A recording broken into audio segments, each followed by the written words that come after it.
Physical quantities, all measurable quantities में जिन quantities को हम मेजर कर सकते हैं, जिनके यूनिट्स होते हैं। अब फिजिकल क्वांटिटी की जो मिनिमम रिक्वायरमेंट है वो क्या है? तो इसका आंसर है फिजिकल क्वांटिटी के लिए मिनिमम रिक्वायरमेंट उसकी मैग्नीट्यूड और यूनिट है। हम ये भी देख सकते हैं कि फिजिकल क्वांटिटी प्रोडक्ट होता है न्यूमेरिक पार्ट और यूनिट का। जो फिजिकल क्वांटिटी का न्यूमेरिक पार्ट है ये फिजिकल क्वांटिटी की मैग्नीट्यूड होती है।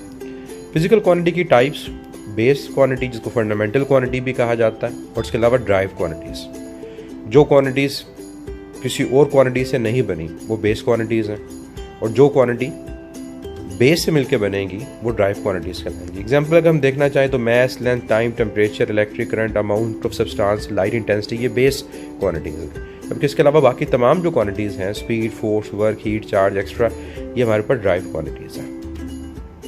मेजरमेंट ऑफ फिजिकल क्वांटिटी, दो स्टेप्स इन्वॉल्व होते हैं। नंबर 1 चॉइस ऑफ स्टैंडर्ड, और सेकंड हमारे पास होता है procedure to compare with the standard.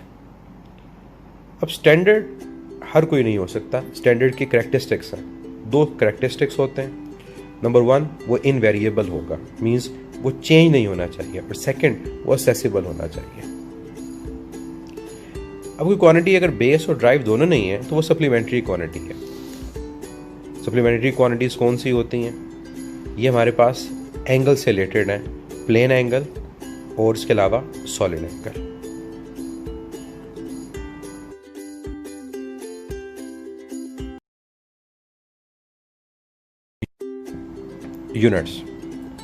Units standard को कहा जाता है। स्टैंडर्ड एक ऐसी क्वांटिटी जिसकी एक कांस्टेंट मैग्नीट्यूड होती है और वो हमें हेल्प करता है किसी भी फिजिकल क्वांटिटी को मेजर करने में। तो quantity of a constant magnitude used to measure any physical quantity.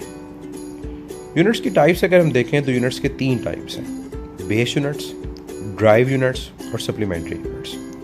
Base quantities के unit base unit, derived quantities के यूनिट ड्राइव यूनिट्स, और सप्लीमेंट्री क्वांटिटी के जो यूनिट जो होंगे वो सप्लीमेंट्री यूनिट्स होंगे। अगर हम इनकी एग्जांपल में देखें तो सिस्टम इंटरनेशनल में हमारे पास 7 बेस यूनिट्स हैं, kilogram, metre, second, kelvin, ampere, candela, मोल।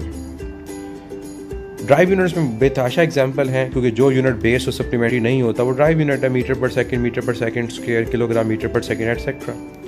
सप्लीमेंट्री यूनिट अगर देखें तो सिस्टम इंटरनेशनल में 2 हैं, रेडियन और स्टीरेडियन। रेडियन यूज होता है प्लेन एंगल के लिए। तो लेट्स से हमारे पास सर्कल है, centre O, radius R, body A to B move करती है, जो आर्क लेंथ है दैट इज एस। तो प्लेन एंगल मेजर करने के लिए हम आर्क लेंथ एस को डिवाइड कर देंगे रेडियस आर से, और अगर एस और आर के यूनिट सेम सिस्टम में है तो थीटा एंगल रेडियन में मेजर होगा। 1 रेडियन 180 ओवर पाई डिग्री के इक्वल है, मीन्स 57.3 डिग्री, और 1 degree pi over 180 radian 0.0174 radian के इक्वल है।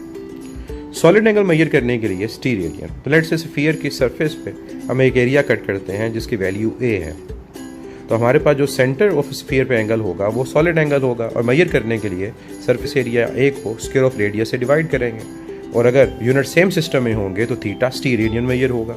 1 स्फीयर 4 पाई स्टीरेडियन के इक्वल होता है, और हाफ स्फीयर 2 पाई स्टीरेडियन के इक्वल होता है। टोटल सिस्टम इंटरनेशनल में 7 बेस यूनिट हैं, 2 सप्लीमेंट्री और इन्फिनिटी ड्राइव यूनिट्स हैं।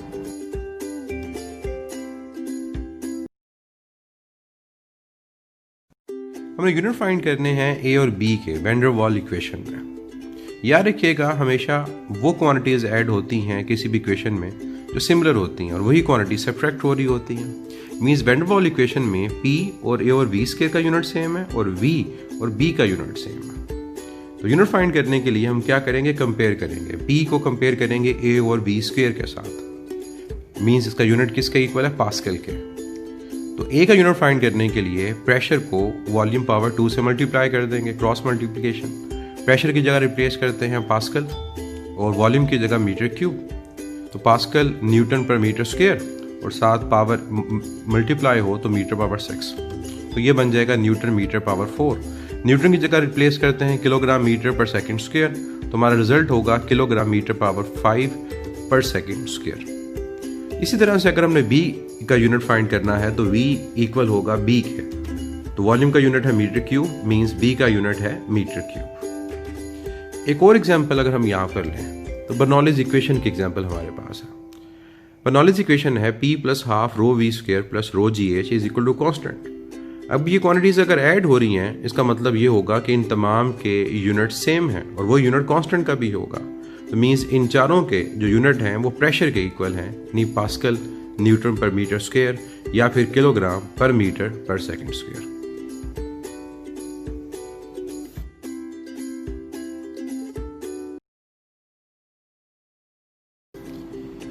System of units.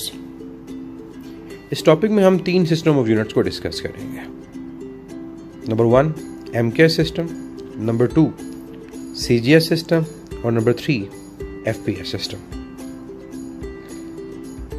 MKS system को मीट्रिक सिस्टम भी कहा जाता है, सीजीएस सिस्टम को गॉसियन सिस्टम भी कहा जाता है और एफपीएस सिस्टम को ब्रिटिश इंजीनियरिंग सिस्टम भी कहा जाता है। एमकेएस सिस्टम में लेंथ को मेजर करने के लिए मीटर यूज होता है, मैस के लिए किलोग्राम और टाइम के लिए सिस्टम, इसीलिए इसको एमकेएस सिस्टम कहा गया। सीजीएस सिस्टम में लेंथ के लिए सेंटीमीटर, मैस के लिए ग्राम और टाइम के लिए सेकंड यूज होता है और एफपीएस में लेंथ के लिए फुट, मैस के लिए पाउंड और टाइम के लिए सेकंड यूज होता है। कन्वर्जन्स के हवाले से हमें याद रखना है कि 1 मीटर 3.3 फीट के इक्वल है और 1 किलोग्राम 2.2 पाउंड के इक्वल होता है। टाइम का यूनिट तमाम सिस्टम में सेम है और वो सेकंड है।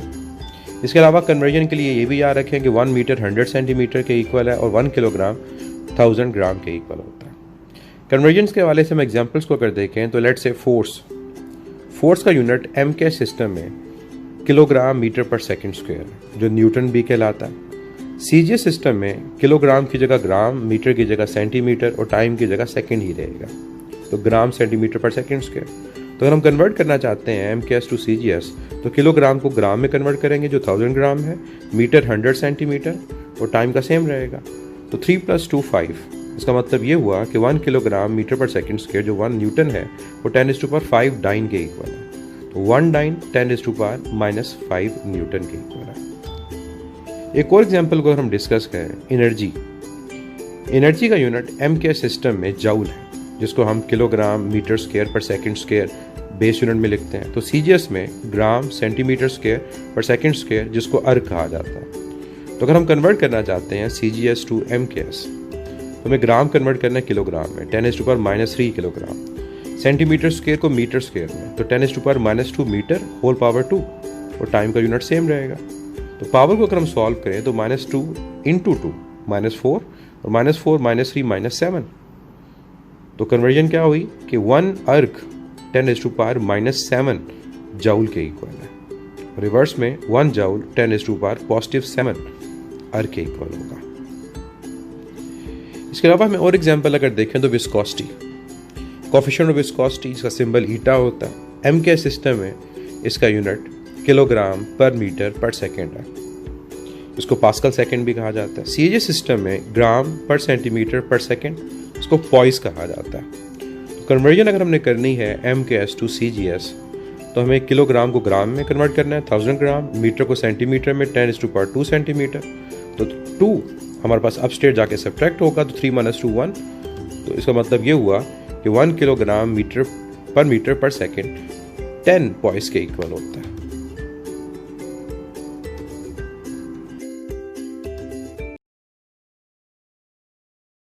क्वेश्चन है 1/√ε0μ0 = x। तो यूनिट ऑफ x क्या है? हमारे 4 ऑप्शन हैं। फर्स्ट ऑप्शन हमारे पास है metre per second square, second option metre per second, third option kilogram metre per second, fourth option kilogram per metre per second square. Unit find करने के लिए पता होना चाहिए कि ε0 और μ0 क्या है। ε0 परमिटिविटी ऑफ फ्री स्पेस और μ0 परमिटिविटी ऑफ फ्री स्पेस। तो यूनिट्स को सब्स्टिट्यूट करेंगे, ε0 की जगह कूलम स्क्वायर पर न्यूटन पर मीटर स्क्वायर और μ0 की जगह weber per ampere per metre. Next step में हम कूलम और वेबर की वैल्यू को पुट करेंगे। कूलम की जगह एम्पेयर स्क्वायर सेकंड, पावर 2 से ये हो जाएगा एम्पेयर स्क्वायर सेकंड, बाकी साथ पर न्यूटन पर मीटर स्क्वायर और वेबर की जगह न्यूटन मीटर पर एम्पेयर और बाकी पर एम्पेयर पर मीटर। हम देख सकते हैं कि पर न्यूटन और न्यूटन कैंसिल हो जाएगा। इसी तरह मीटर और पर metre cancel, ampere power -1 ampere power -1 ampere power -2 हो जाएगी। तो ये एम्पेयर स्क्वायर के साथ कैंसिल हो जाएगा, बाकी रिमेनिंग सेकंड स्क्वायर और मीटर -2। तो जब हम सेकेंड स्क्वायर मीटर -2 का अंडर रूट लेंगे तो ये आ जाएगा पर मीटर इंटू सेकेंड, पर मीटर अपस्टेयर चला जाएगा तो रिजल्ट मीटर पर सेकेंड, मींस बीटा ऑप्शन। और ये वेलोसिटी का यूनिट है और याद रखिएगा ये फैक्टर स्पीड ऑफ लाइट के इक्वल होता है।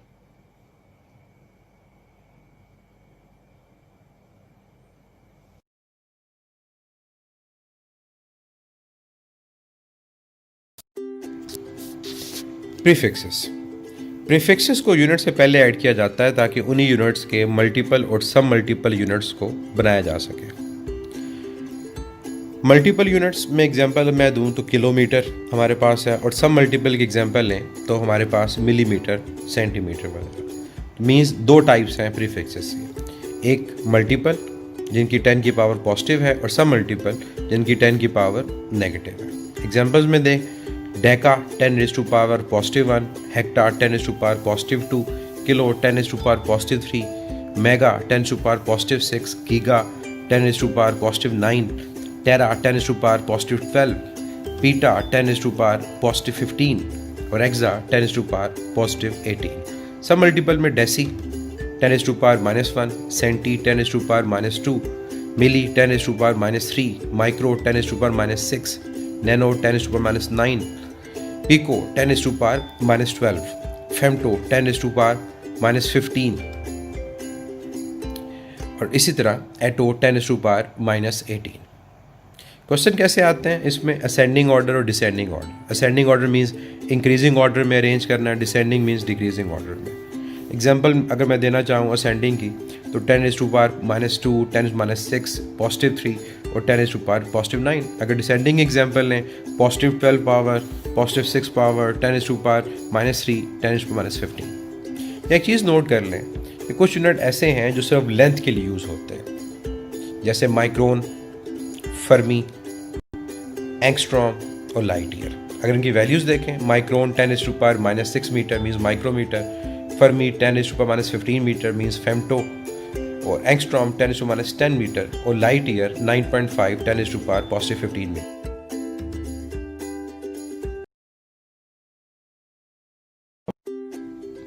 हमारे पास क्वेश्चन है कि हमने ग्रेविटेशनल कांस्टेंट की वैल्यू को एमके सिस्टम से सीजीएस सिस्टम में कन्वर्ट करना है।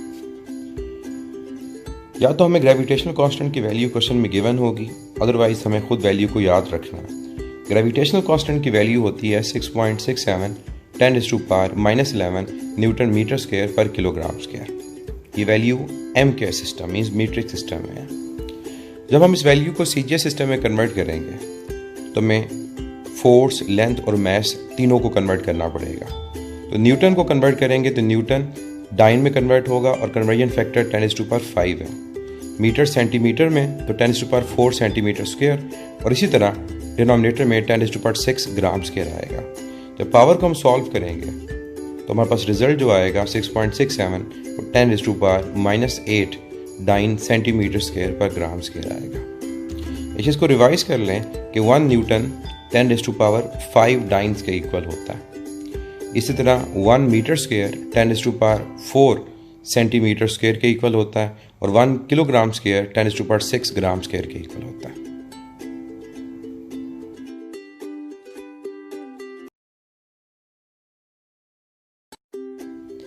एरर इज द डिफरेंस और deviation of the measured value from actual value. Means जब हम कोई मेजरमेंट ले रहे होते हैं तो हमारी मेजर्ड वैल्यू एक्चुअल वैल्यू से कितनी डिफरेंट है। एरर की दो टाइप्स होती हैं, एक रैंडम एरर और एक सिस्टमेटिक एरर। इन दोनों टाइप्स को कंपेयर करने के लिए हम 3 पॉइंट डिस्कस करेंगे। एक, इनको आइडेंटिफाई कैसे किया जा सकता है, सेकंड इनका कॉज क्या, और थर्ड इनकी रेमेडी क्या। अगर तुम्हारे पास रिपीटेड मेजरमेंट के बाद डिफरेंस इनकंसिस्टेंट हो तो रैंडम एरर, और अगर ये डिफरेंस कंसिस्टेंट है तो सिस्टमेटिक एरर। रैंडम एरर का कॉज अननोन होता है, जबकि सिस्टमेटिक एरर का कॉज हमारा फॉल्टी ऑपरेटर्स भी हो सकता है, हमारा इनएक्सपीरियंस होना, जिसमें मेथड का नहीं पता, या फिर मेजरिंग इंस्ट्रूमेंट में जीरो एरर। रैंडम एरर को रिमूव नहीं किया जा सकता, इसको रिड्यूस किया जा सकता है। कैसे? तमाम ऑब्जर्वेशन की एक एवरी वैल्यू लेकर। जबकि सिस्टमेटिक एरर को रिमूव किया जा सकता है, ऑपरेटर्स रिप्लेस कर दें, एक्सपीरियंस हासिल कर लें, या फिर जीरो एरर को रिमूव कर दें, मीन्स करेक्शन फैक्टर अप्लाई कर दें। अगर जीरो एरर पॉजिटिव है तो सब्ट्रैक्ट कर दें और अगर नेगेटिव है तो ऐड कर दें। जितना रैंडम एरर कम होगा उतनी प्रिसीजन ज़्यादा होगी और जितना सिस्टमेटिक एरर कम होगा उतनी एक्यूरेसी मेजरमेंट में ज़्यादा होगी।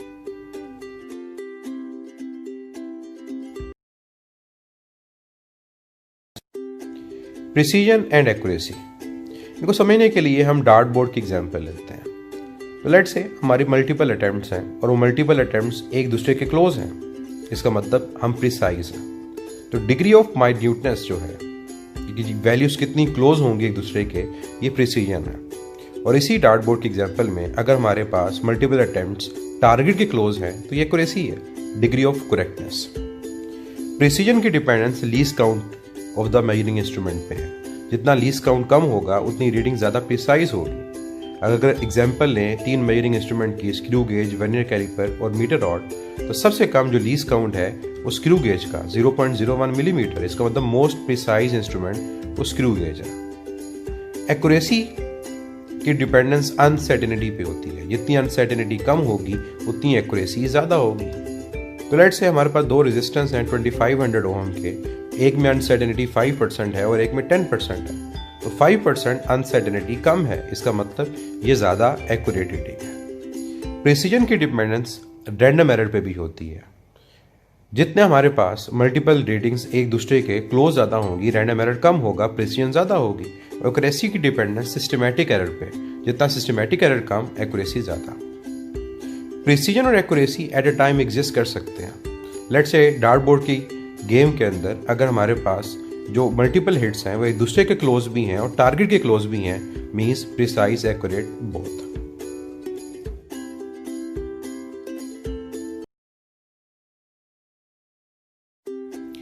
Significant figures, all accurately noun digits and the first doubtful digit, means हमारी मल्टीपल रीडिंग में तमाम वो डिजिट्स जिनके बारे में हमें कोई डाउट नहीं है और फर्स्ट वो जिनके बारे में डाउट है, इन्हें सिग्निफिकेंट फिगर्स कहा जाता है। क्या फीचर्स हैं, कैसे आइडेंटिफाई करते हैं? फर्स्ट फीचर है कि जितने भी नॉन जीरो डिजिट्स होते हैं, जैसे 1 2 3 4 5 6 7 8 9, ये हमेशा सिग्निफिकेंट होंगे। फॉर एग्जाम्पल हमारे पास एक नंबर है 7.51, तो तीनों नंबर नॉन जीरो, तो 3 नंबर सिग्निफिकेंट है। जीरो के बारे में बात करें तो जब भी जीरो नॉन जीरो डिजिट्स के दरमियान में आएगा वो सिग्निफिकेंट होगा। अगर हम इसकी एग्जांपल लेते हैं तो लेट्स से 6.02, तो ये जीरो सिग्निफिकेंट है, तो टोटल 3 नंबर सिग्निफिकेंट है। 10.07, ये दोनों जीरो सिग्निफिकेंट हैं, तो टोटल नंबर 4 सिग्निफिकेंट है। लेकिन जब भी जीरो एक्सट्रीम लेफ्ट पे आएगा नॉन जीरो डिजिट्स के, तो वो सिग्निफिकेंट नहीं होगा, चाहे वो 1 हो या 1 से ज़्यादा हो। अगर हम इसकी एग्जांपल लेते हैं तो 0.7, तो ये जीरो सिग्निफिकेंट नहीं है, तो 1 नंबर सिग्निफिकेंट है, वो 7 है। 0.058, ये दोनों सिग्निफिकेंट नहीं है, तो सिर्फ 2 नंबर सिग्निफिकेंट है टोटल। जीरो जब भी एक्सट्रीम राइट साइड पे आएगा किसी नॉन जीरो डिजिट के, तो वो सिग्निफिकेंट हो भी सकता है और नहीं भी हो सकता। अगर हम एग्जांपल लेते हैं, लेट्स से हमारे पास है 7.000, तो यहाँ तीनों नंबर सिग्निफिकेंट होंगे।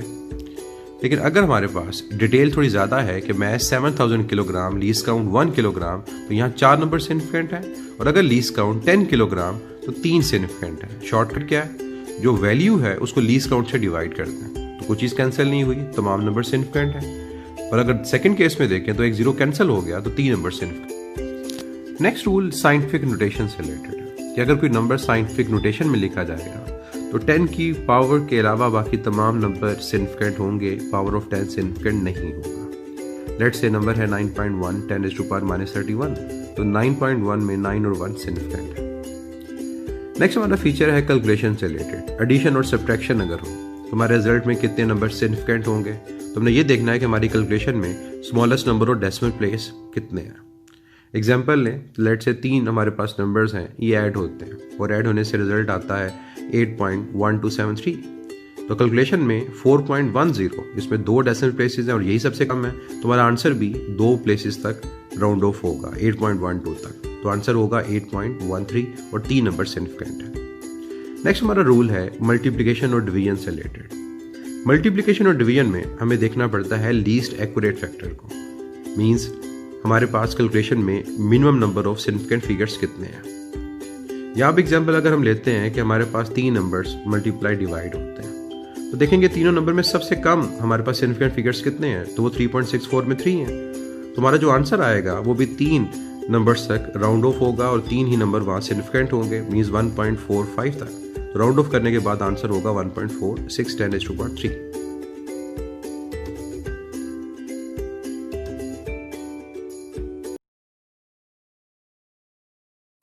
अनसर्टेनिटी पॉसिबल वेरिएशन होती है हमारी मेजर्ड वैल्यू में, मीन्स हमारी मेजर्ड वैल्यू एक्चुअल वैल्यू से कितनी ज़्यादा और कितनी कम होती है। किसी मेजरमेंट में अनसर्टेनिटी की 3 टाइप्स होती हैं, एक एब्सोल्यूट अनसर्टेनिटी जिसको एब्सोल्यूट एरर भी कहा जाता है, एक फ्रैक्शनल अनसर्टेनिटी जिसको फ्रैक्शनल एरर भी कहा जाता है, और थर्ड वन होती है परसेंटेज अनसर्टेनिटी जिसको परसेंटेज एरर भी कहा जाता है। एब्सोल्यूट अनसर्टेनिटी मेजरिंग इंस्ट्रूमेंट का लीस्ट काउंट है, फ्रैक्शनल अनसर्टेनिटी एब्सोल्यूट अनसर्टेनिटी और जो मेजर्ड वैल्यू है उसकी रेशो है, और परसेंटेज अनसर्टेनिटी फ्रैक्शनल अनसर्टेनिटी को 100 से मल्टीप्लाई करने से आती है।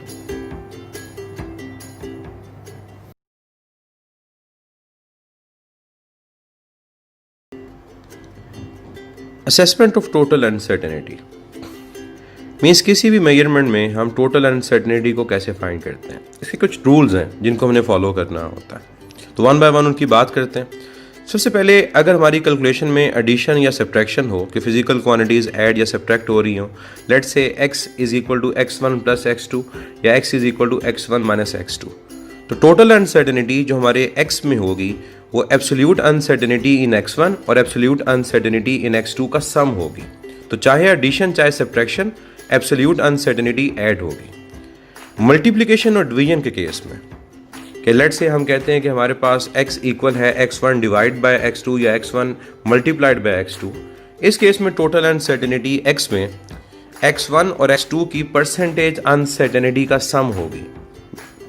मीन्स एडिशन सब्ट्रैक्शन में एब्सोल्यूट, मल्टीप्लिकेशन डिवीजन में परसेंटेज अनसर्टेनिटी ऐड होती है।